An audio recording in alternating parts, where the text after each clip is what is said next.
नमस्ते, जय हिंद मेरे प्यारे मित्रों।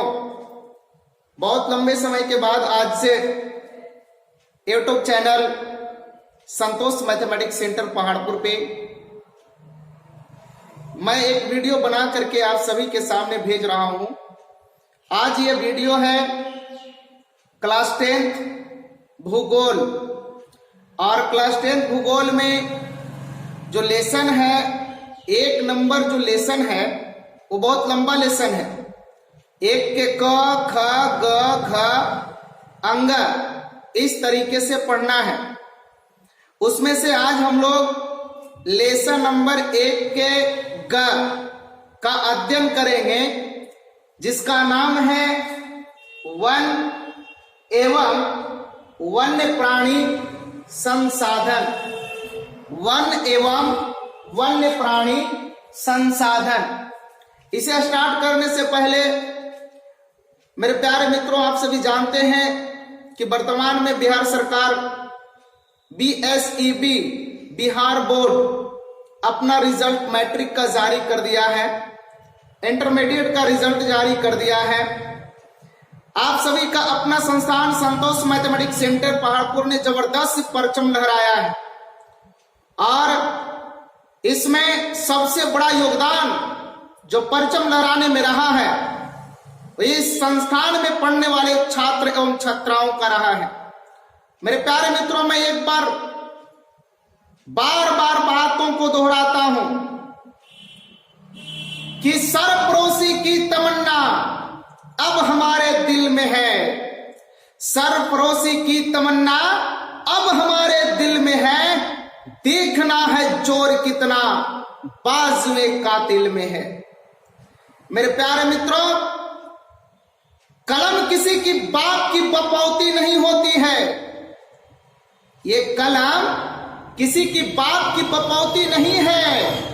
हुआ करता था एक जमाने में किसी की बाप की बपौती, लेकिन कलम आज ये किसी की बाप की बपौती नहीं है। ये ना तो बैकवर्ड चिंती है, ना तो फॉरवर्ड चिंती है, ना तो गरीब चिंती है, ना अमीर चिंती है। ये सबका है और सबका होगा। इसलिए कलम के साथ जिंदगी को बिताना सीखे और आगे बढ़ने का हरदम प्रयास करना है। सिर्फ किताब के पन्नों से जिंदगी व्यतीत करने से काम नहीं चलेगा। आपको इर्द गिर्द में रह करके समाज का नेतृत्व भी करना पड़ेगा और आगे बढ़ना पड़ेगा। मेरे प्यारे मित्रों, आज आप सभी के बदौलत ही मैं जोरदार तरीके से अच्छा प्रदर्शन अपने प्रखंड फतेहपुर के अंतर्गत मैंने किया है। इसमें सबसे बड़ा हमारे छात्र एवं छात्राओं का योगदान रहा, जिसके बदौलत आज हमने यहां तक पहुंचा। और निश्चित तौर पे आगे की लड़ाई हम लोग शालीनता से संघर्ष पूर्वक लड़ करके जीतने का प्रयास करेंगे। आइए आज शुरू करते हैं वन एवं वन्य प्राणी संसाधन। मेरे प्यारे मित्रों, आप सभी जानते हैं कि हमारा देश कृषि प्रधान देश रहा है। हमारा देश धार्मिक प्रधान देश रहा है। हमारे देश में अनेकों प्रकार की धर्म, संस्कृति और सभ्यताएं विकसित हैं। हमारे यहाँ वनों की पूजा की जाती है। उसके लिए एक अलग दिन तिथि निर्धारित की गई है। तुलसी पूजा होता है, जो वट वृक्ष होते हैं उनका पूजा होता है, पीपल के पेड़ का पूजा होता है। यानी कि तमाम तरीके से वन हम सभी के जीवन में उपयोगी है, और इसमें वन के बिना हमारा जीवन संभव नहीं है। क्योंकि जब तक वन है तो हमारा जीवन संतुलित है। हमारे समाज में रहने वाले इर्द गिर्द में जितने भी पशु पक्षी हैं, ये सब उसी वन के अंतर्गत आते हैं। उनका आवास इसी वन में होता है। उनका रहने का पूरा जो भोजन का व्यवस्था या आवास का व्यवस्था वो इसी जंगल में, इसी वन में होता है।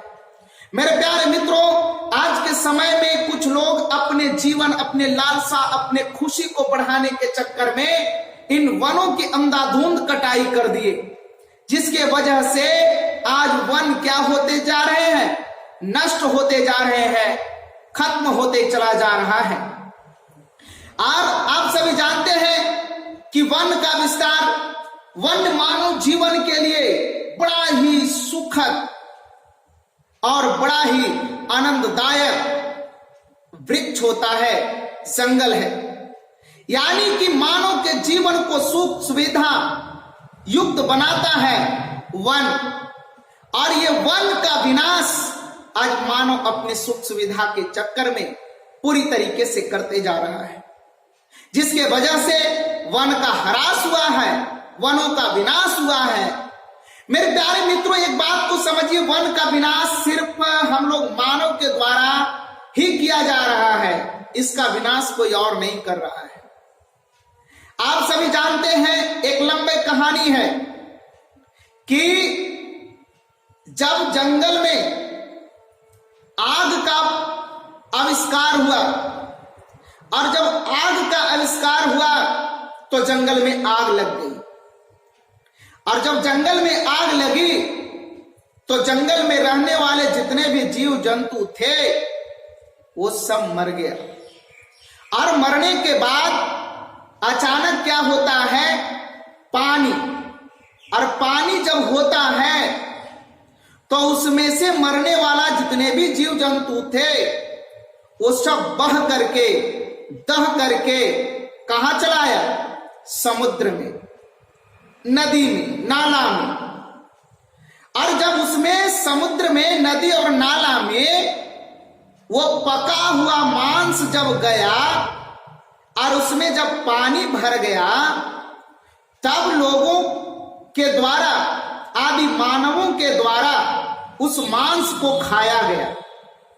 और जब आदि मानव लोग उस मांस को खाए तब उनकी दिलचस्पी इतनी बढ़ गई, स्वाद इतना बढ़ गया कि अब आदि मानव भी क्या करने लगे कि मांस को, यानी कि जानवरों को मारना, शिकार करना और उसके बाद में उस मांस को, उस शिकार को पकाकर खाना, ये उसके जीवन का दैनिक जीवनचर्या बन गया। और जब दैनिक जीवनचर्या बना तो वनों का विनाश हुआ, क्योंकि लकड़ियां कटने लगी, मांस पकने लगा, लोगों के इच्छा बढ़ते चला गया, स्वाद बढ़ गया। अब जो ऐसे कि वनों का क्या होने लगा, ह्रास होने लगा। अब जैसे जैसे वन का ह्रास होता गया वन का विनाश होता चला गया। अब क्या है कि पारिस्थितिक संतुलन बिगड़ गया। जब वनों का ह्रास होता चला गया तो पारिस्थितिक संतुलन क्या हो गया, बिगड़ गया। अब उसके बाद में आता है दूसरा जो टॉपिक है, वन और वन्य जीव संसाधनों के प्रकार। वन और वन्य जीव संसाधनों के प्रकार और वितरण के बारे में हम लोग जानेंगे कि वनों का वितरण कितना प्रतिशत में है। अपने देश भारत में सबसे पहले हम लोग देखने का प्रयास करेंगे कि भारत वनों के स्थान में कितना नंबर पर है और इसका क्या स्थायित्व बना हुआ है। कराए वन विस्तार के नजरिए से भारत विश्व का कैवा है, 10वां है। वन विस्तार के नजरिए से भारत विश्व में कैवा स्थान है, 10वां स्थान है। कितने नंबर पे है, 10वें नंबर पे है। उसके बाद में कह रहा है कि रूस में 809 करोड़ वन क्षेत्र है और भारत में वनों का विस्तार कितना करोड़ हेक्टेयर में, 68 करोड़ हेक्टेयर में है। और सबसे ज्यादा वन का विस्तार किस देश में है? रूस में है। कहां है? रूस में है। कितना करोड़ हेक्टेयर में है? तो 800, ध्यान रखिएगा, 809 करोड़ हेक्टेयर में वनों का विस्तार कहां है? रूस में है। आप सभी जानते हैं कि जनसंख्या के दृष्टि में पूरे विश्व में सबसे प्रथम स्थान पे चीन आता है और दूसरे नंबर पे भारत आता है। लेकिन अगर क्षेत्रफल की दृष्टि से देखा जाए तो क्षेत्रफल की दृष्टि में सबसे प्रथम स्थान पे कौन आता है? तो रूस आता है। आज जब उसका क्षेत्रफल अधिक है तो वहां पर वनों का क्षेत्रफल भी अधिक है। कितना है जी? 809 करोड़ हेक्टेयर में वनों का विस्तार सबसे अधिक कहां है? रूस में है। ध्यान दीजिए, उसके बाद में है जो विश्व में प्रथम ब्राजील में 478 करोड़ हेक्टेयर। ब्राजील में कितना है जी? 478 करोड़ हेक्टेयर ब्राजील में है, 478 करोड़ हेक्टेयर। और उसके बाद में 310 करोड़ हेक्टेयर संयुक्त राज्य अमेरिका में है और चीन में 197 करोड़ हेक्टेयर। 197 करोड़ हेक्टेयर कहां है? चीन में। ये कहां है? ब्राजील में। देखिए, ध्यान रखिए, ब्राजील तीसरे नंबर पे और हमारा भारत जो है वो कितने नंबर पे? 10वां नंबर पे। कितना है? 68 करोड़ हेक्टेयर। रसिया में कितना? रूस में कितना? 809 करोड़ हेक्टेयर। ठीक है। ब्राजील में 478, चीन में 197। इसी तरीके से देखिए कराए कि इंडोनेशिया में 88 करोड़ हेक्टेयर और पेरू में 69 करोड़ हेक्टेयर वन क्षेत्र है। FAO food and agriculture organisation, FAO food and agriculture organisation, ध्यान दीजिए कि वानिकी रिपोर्ट के अनुसार 1948 में विश्व में 1948 में 1948 में पूरे विश्व में 4 अरब हेक्टेयर क्षेत्र में वन का क्या था? विस्तार था। 4 अरब हेक्टेयर क्षेत्र में वन का क्या था जी? विस्तार था। अब कह रहा है कि कुल वन क्षेत्र 3.952, कुल वन क्षेत्र 3.952 अरब हेक्टेयर हो गया। यह विश्व के भौगोलिक क्षेत्र का लगभग 30%। भारत में 2001 में 19.2% भौगोलिक क्षेत्र पर वन फैले हुए थे।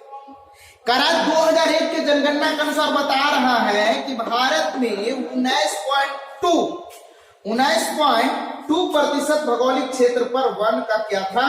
फैलाव था। अब देखिए कह रहा है कि 10वीं रिपोर्ट 2005 के अनुसार देश में कुल 67.71, हमारा भारत के 10वीं रिपोर्ट के अनुसार बता रहा है कि 67.71 करोड़ हेक्टेयर वन क्षेत्र है, जो कि देश के कुल भौगोलिक क्षेत्र का 30.60 है। भारत में वनों का विस्तार एक समान नहीं है। भारत में वनों का विस्तार एक समान नहीं है, एक जैसा नहीं है। हर जगह वनों का जो है विस्तार जो है क्या है?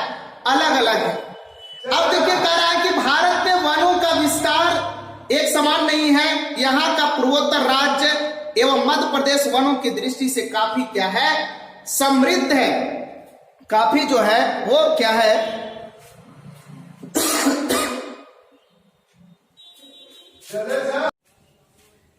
तो हम लोग देख रहे थे कि वनों का विस्तार हमारे भारत में जो है अलग अलग दृष्टि से अलग अलग जगहों पे अलग अलग प्रकार के वन मिलते हैं। अगर भारत की बात करें, जैसे पूर्वोत्तर राज्यों की बात करें, तो भारत में पूर्वोत्तर राज्यों में वनों का विस्तार बहुत अधिक है। जो अन्नामम्मी एटीएम, जैसे इसमें अरुणाचल प्रदेश हो गया, असम हो गया, मेघालय हो गया, त्रिपुरा हो गया इत्यादि, इन सभी राज्यों में ना वनों का विस्तार जो है पूर्वोत्तर राज्यों में सबसे अधिक है। इसी तरीके से दक्षिण भारत में भी अलग तरीके से वन का विस्तार है, उत्तर भारत में अलग तरीके से वन का विस्तार है। लेकिन अगर भारत में सबसे अधिक वन की दृष्टि से अगर कोई राज्य समृद्ध है तो वो राज्य कौन है? मध्य प्रदेश है। वो राज्य कौन है? मध्य प्रदेश। मध्य प्रदेश जो है वो वनों की दृष्टि से सबसे ज्यादा क्या है? समृद्ध है। अब देखिए अलग अलग प्रकार से वनों का विस्तार हम लोग करते हैं। एक अत्यंत सघन वन।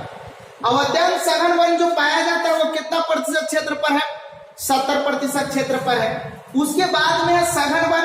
सघन वन है जो 40 से कितना? 70%। खुले वन जो 10 से कितना? 40%। झाड़ियां एवं अन्य वन, भाई छोटा मोटा, जैसे राजस्थान में सबसे ज्यादा क्या होता है? झाड़ियां होती है।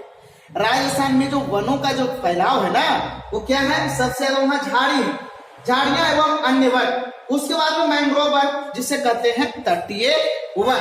आइए हम लोग अलग अलग से इसको डिफाइन करने का प्रयास करते हैं कि अत्यंत सघन वन क्या है। अत्यंत सघन वन क्या है? कह रहा है कि भारत में इस प्रकार के वन 54.6 लाख हेक्टेयर भूमि पर है, जो कुल भौगोलिक क्षेत्र का 1.66% है। असम और सिक्किम को छोड़कर सभी पूर्वोत्तर राज्य इस वर्ग में आते हैं। इन क्षेत्रों में वनों का घनत्व 75% से क्या है? अधिक है। 75% से अधिक है। अब उसके बाद में है सघन वन। इसके अंतर्गत 73.60 लाख हेक्टेयर भूमि आते हैं, जो कुल भौगोलिक क्षेत्र का 3% है। हिमाचल प्रदेश, सिक्किम, मध्य प्रदेश, जम्मू कश्मीर, महाराष्ट्र एवं उत्तराखंड के पहाड़ी क्षेत्रों में इस प्रकार के वनों का क्या है बेटा? विस्तार है। इस प्रकार के वनों का क्या है? विस्तार है। उसके बाद में खुले वन। खुले वन का मतलब होता है यह कुल भौगोलिक का 7.12% है। और ये जो पाया जाता है वो कहां कहां खुले वन पाया जाता है? ये जो खुले वन है ये कहां कहां पाया जाता है? तो खुले वन का जो जगह है वो है कर्नाटक है, तमिलनाडु, केरल, आंध्र प्रदेश, उड़ीसा, है ना, के कुछ जिलों एवं असम के 16 आदिवासी जिलों में इस प्रकार के वनों का क्या है? विस्तार है। असम के आदिवासी जिलों में वृक्षों का घनत्व 23.89% है। असम के आदिवासी जिलों में वृक्षों का घनत्व कितना है? 23.89%। झाड़ियां एवं वन्य। अब देखो झाड़ियां, ये इसका विस्तार सबसे अधिक कहां मिलेगा? राजस्थान में। चूंकि राजस्थान में झाड़ियों का विस्तार इसलिए होता है क्योंकि वो क्षेत्र क्या है? मरुस्थलीय क्षेत्र है। कैसा क्षेत्र है? मरुस्थलीय क्षेत्र है। अब जब मरुस्थलीय क्षेत्र है तो वहां पे जो है से कि जल का अभाव है और पूर्ण रूपेण से अच्छे मजबूत मिट्टी का अभाव है, जिसके वजह से उस तमाम पेड़ को पूरी तरीके से शोषण नहीं मिल पाता है, उसका भोजन सही से नहीं मिल पाता है, जिसके कारण उसका जो आकार, उसका जो वृद्धि जो होता है वो झाड़ी के रूप में रह जाता है। ऐसे वनों को झुरमुट वन भी बोला जाता है या झाड़ियां कहते हैं। अब इस तरीके से हम लोग बिहार में भी कुछ कुछ देखते हैं, बिहार में भी मिलता है। उसके बाद मैंग्रोव वन करा। विश्व के तटीय वन जो होते हैं, तटीय अर्थात समुद्र के किनारे जो वन होते हैं उसे मैंग्रोव वन कहा जाता है। यह मात्र कितना प्रतिशत है बेटा? मात्र 5%। मैंग्रोव वन जो है वो मात्र कितना प्रतिशत है? 5% है। अब देश में कुल भौगोलिक क्षेत्र का मात्र 0.14% क्षेत्र 4.4 लाख हेक्टेयर में ही मैंग्रोव है। पश्चिमी बंगाल में सबसे बड़ा क्षेत्र अर्थात 47.6% क्षेत्र इसके अंतर्गत है, जबकि गुजरात दूसरे स्थान पर है। जबकि गुजरात जो है वो कितने स्थान पे है? दूसरे स्थान पे है। अब देखिए उसके बाद मैंग्रोव का विस्तार अलग अलग जगह पे, अंडमान निकोबार द्वीप समूह जहां मात्र 14% में मैंग्रोव का फैलाव है। अंडमान निकोबार द्वीप समूह है, ये केंद्र शासित प्रदेश है। आप जानते हैं हमारे 28 राज्य हैं और उसके बाद में 9 केंद्र शासित प्रदेश अब बनाए गए हैं। उसके बाद में करा क्या है आप जानते हैं? देखिए बीटीबीसी का जो बुक होता है ना, क्या है आप जानते हैं? इसको आप लोग बहुत गहनता पूर्वक अध्ययन किया कीजिए। ये सभी चीज को बहुत अच्छे तरीके से अध्ययन करना है, पढ़ना है।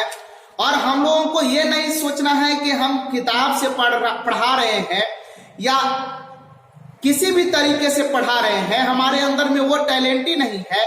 हमारे अंदर में भी वो टैलेंट ही है कि हम चाहें तो एकदम एक एक करके डिफाइन करते हुए सिर्फ पढ़ाते हुए आगे निकल सकते हैं। लेकिन अब पूरा किताब की बात अगर करना है तो निश्चित तौर पे कहीं ना कहीं किताब को तो पकड़ना होगा, किताब को पढ़ना होगा। और याद रखना बेटा, दुनिया में कोई भी इंसान आगे बढ़ा है ना, बिना किताब पढ़े हुए आगे नहीं बढ़ा है। बिना किताब के आगे नहीं बढ़ सकता है। वो कुछ भी बोलता है, कुछ भी लिखता है, कुछ भी समझाता है, तो उसमें कहीं ना कहीं किताब का सहारा होता है। इस बात को आप सभी को जरूर समझिएगा। बिना किताब के कभी संभव नहीं है। समझ में आ रहा है ना?